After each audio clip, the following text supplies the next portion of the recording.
Hey, welcome to Woodworking with Wes. We are in a special location with a special guest today.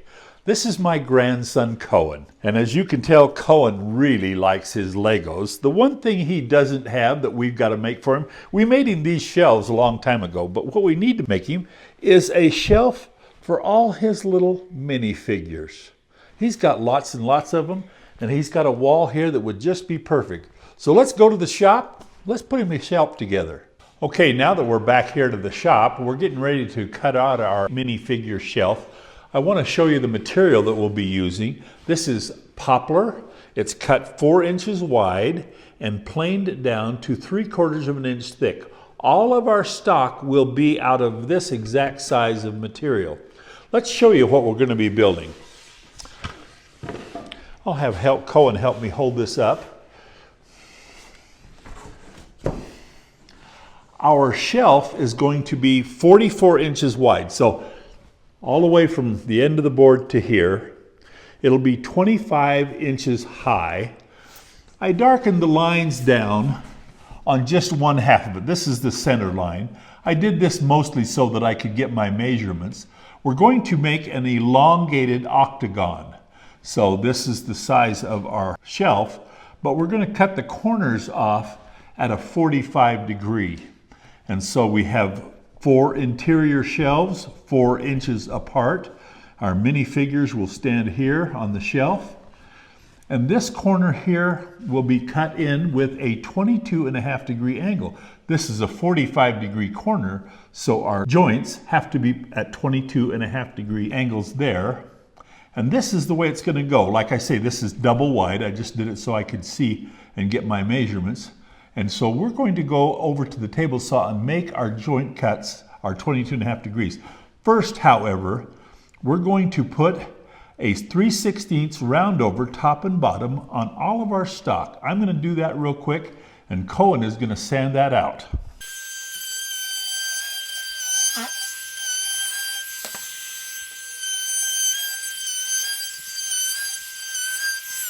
Cohen, this is 120 grit sandpaper, and we're going to just take a piece like this and you just lay it on here and you just kind of roll your board a little bit like that and sand the edges where I've used the router right there. Okay, show me how.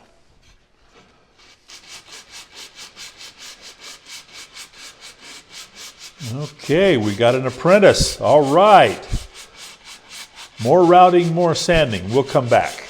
With our digital angle jig, we have set our saw blade at a 22.5 degree tilt. It doesn't show exactly 22.5, but that's where we are. We're going to turn our blade down a little bit. We're going to use our push fence to cut the end of our board. While Cohen continues to sand the route, we're going to go ahead and start cutting. I'm not going to let him cut it on the table saw. I'll do all the cutting. But we started off by putting a 22.5 degree angle on the end of all of our stock, and then we'll go back and cut it to length.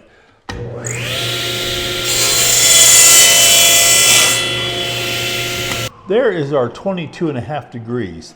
Now this will represent the outside, this will be the inside, and then our corners will go that way. Let's get a few pieces cut and show you how it goes together. We're using our table saw sled to make the other side of our 22.5 degree cut. We have set our fence at the measurement that we need for long point measurement. So we cut one edge, and now we're going back and cutting the other edge, and our measurement is to long point. So on the outside, long point to long point. And we have our fence set for that measurement.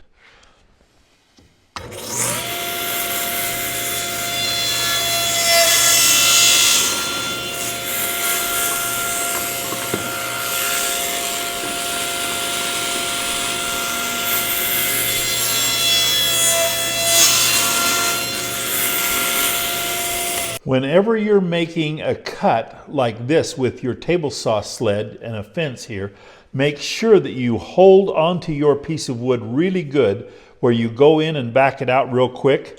This is not a an unsafe cut as long as you pay attention to what you're doing. Just make sure that you hang on to your wood real good. And then here, let me demonstrate how that corner looks. Here's our corner right there. And if we were to put the other side right here, there is our octagon end, just like that. And we'll go ahead and finish making all of these cuts so that we can get ready to start putting it together. With our pieces all cut out, routed, and the angle cuts on the end, I have set it together in just a dry fit so that you can kind of get an idea of what we're going to do. There'll be another shelf here and here. Like I say, there's 4 shelves total. But let's go ahead and glue the ends together. And we're going to use the famous blue tape clamp that we've used on some of our other projects. And for those who've never seen it before, let's show you how that works. I like to have a straight edge, so we're going to use one of our shelves as our straight edge. And we lay our pieces with our angle. The angles are going to be glued together like this. And so we lay the sharp edge of our angle end to end, like this.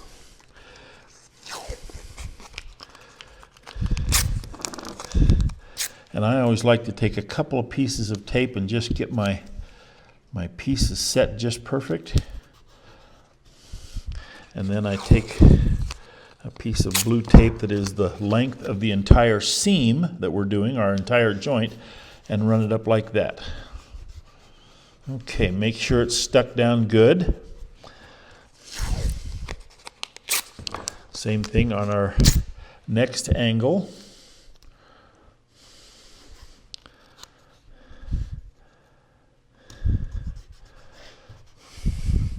And this tape is strong enough when we fold it up, after we put our glue in and fold it up, this tape is strong enough to hold our angle glue up together.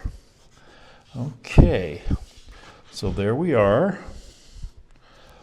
Our blue tape, we roll it over, and we have created a little valley there where we'll put the glue and we'll fold it up like that. Okay, let's go ahead and put our glue in because we're ready. Now, we don't want a ton of glue, but on this particular project, we want to make sure that we have enough, because this is going to be what really holds our little display together. And I brought me a moist paper towel so that if I got glue on anything, I could wipe it off. Just like that, and there, and see how much glue we have squeezing out? That's too much. So let's clean that up a little bit here with our moist paper towel. Okay, now we have to hold that, so I'm going to hold that joint also with a blue tape clamp. All right, and we want to pull our joint here and here together, but not pull it so tight that it pulls apart our seam. So right there, and then, like I say, we're going to get in here with our moist cloth and clean that glue out of that joint. Okay, and you can see how nice and tight that makes that joint on the inside. There is 1/2 of our octagon, the end of our octagon, I should say, not 1/2, but the end of our octagon. We're going to go ahead and get the rest of our octagon all glued up in blue tape clamp and let the glue dry, and I'll come back and we'll put the shelves in. With our complete octagon put together and drying now, we're going to go ahead and start installing some of the shelves. Now the shelves are all going to be 4 1/8 apart and spacing, and so I made some spacer blocks. Our bottom 2 shelves will be cut on a 45-degree angle to fit into the inside of our octagon sides, like that. And so all I really have to do is just to line up and make my spacer blocks tell me right where everything goes. And what we're going to do, we're going to put a little bit of glue here, not a lot, because we don't want any squeeze out, so just a daub. And then I'm going to take my 23 gauge headless pin and nail from the outside into that just to hold the glue in place while it dries. And then we'll just work our way up. Now I put this centerpiece in and clamped it so that it kind of held it in place while I put this shelf in. The next shelf will be, again, 4 1/8, and it will be a full-length shelf. Then there'll be another full-length shelf, and then 4 1/8 again for the top one, which will look exactly like this. I'm going to go ahead and put a little glue on here and nail that in and show you, and then I'll come back and do the rest of them. And like I say, we don't want a lot of glue here. We don't want any squeeze out.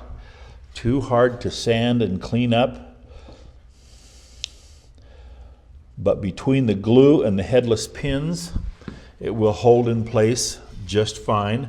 Also, because of the fact that it's a situation that is a pressure between the two angles, that also helps hold it in place. Okay, let's make sure we got our spacing all correct, and we are. There we are, where we are.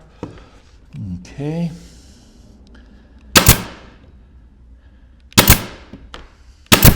Now I'm using a 1-inch 23 gauge headless pin so that it goes through the 3/4 inch that we have for our pieces and then into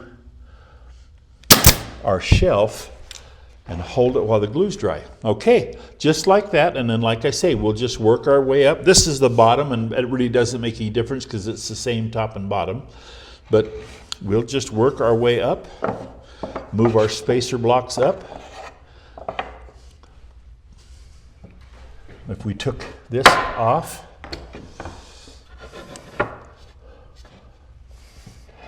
this would be the spacing for our next shelf.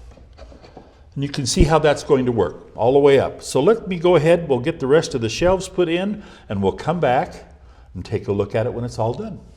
Well, we've got it all together.